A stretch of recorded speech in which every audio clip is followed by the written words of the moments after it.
నందు ప్రియమైన సహోదరి సహోదరులకు యేసుక్రీస్తు నామములో శుభములు. దేవుని యొక్క నూతనమైన కృప మనకి కలుగునుగాక.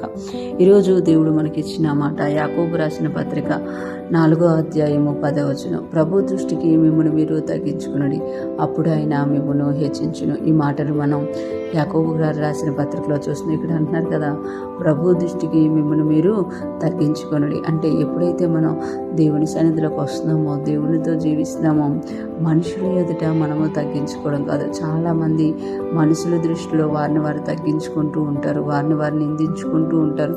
కొంతమంది ఆయాసం వచ్చినప్పుడు వారిని వారు తిట్టుకుంటూ ఉంటారు. కొంతమంది కావాలని మనుషుల్ని హెచ్చించాలి, వాళ్ళ దగ్గర ఫేవర్ పొందుకోవాలి, వాళ్ళ కటాక్షం పొందుకొని తగ్గించుకుంటూ ఉంటారు. కానీ యాకోబు గారు అంటున్నారు కదా, మనుషుల దగ్గర కాదు, ప్రభు దృష్టికి మిమ్మల్ని మీరు తగ్గించుకునండి. మనుషుల దగ్గర తగ్గించుకున్నాం అనుకోండి, కొన్నిసార్లు ఒక దగ్గర తగ్గించుకుంటాం, ఒక దగ్గర హెచ్చించుకుంటాం. కానీ ప్రభు దృష్టికి మిమ్మల్ని మీరు తగ్గించుకునండి అంటే ప్రభు దృష్టి ఎప్పుడు మన మీద ఉంటుంది. యేసయ్య కన్నులు నిత్యము 24 గంటలు కూడా మన మీదే ఉంటాయి. అప్పుడు మనలో నిజంగా తగ్గింపు జీవితం అనేది వస్తుంది. కొన్నిసార్లు మనం చూస్తూ ఉంటాము, అప్పుడే తగ్గించుకుంటూ ఉంటాము, అప్పుడే మనల్ని మనం హెచ్చించుకుంటూ ఉంటాం.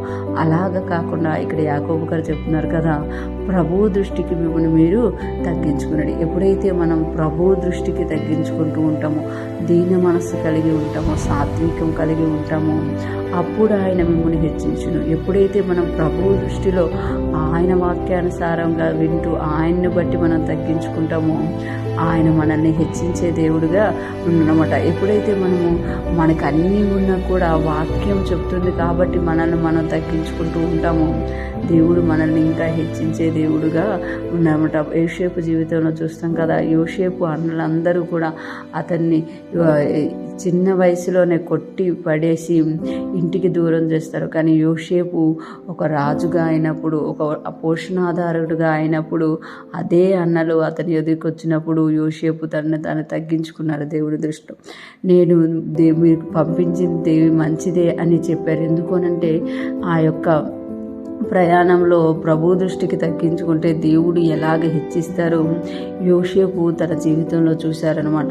అందుకే తను తగ్గించుకున్నారు. అలాగే ఈరోజు దేవుడు తెలియజేస్తున్నారు కదా, మీరు ప్రభు దృష్టికి ఎప్పుడైతే తగ్గించుకుంటారో దేవుని దృష్టిలో మీరు ఏం చేయబడతారు అని అంటే హెచ్చింపబడతారు. ఈ లోకంలో మనుషుల దృష్టిలో మనం తగ్గించుకొని మనుషులు మనల్ని హెచ్చించరు.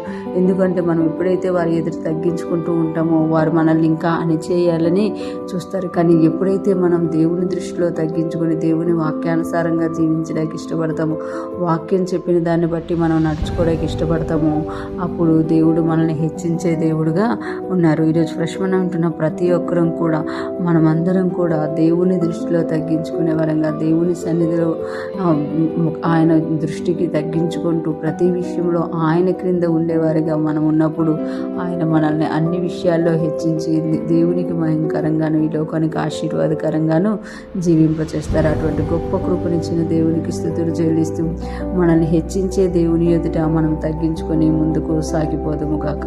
ఆమేన్.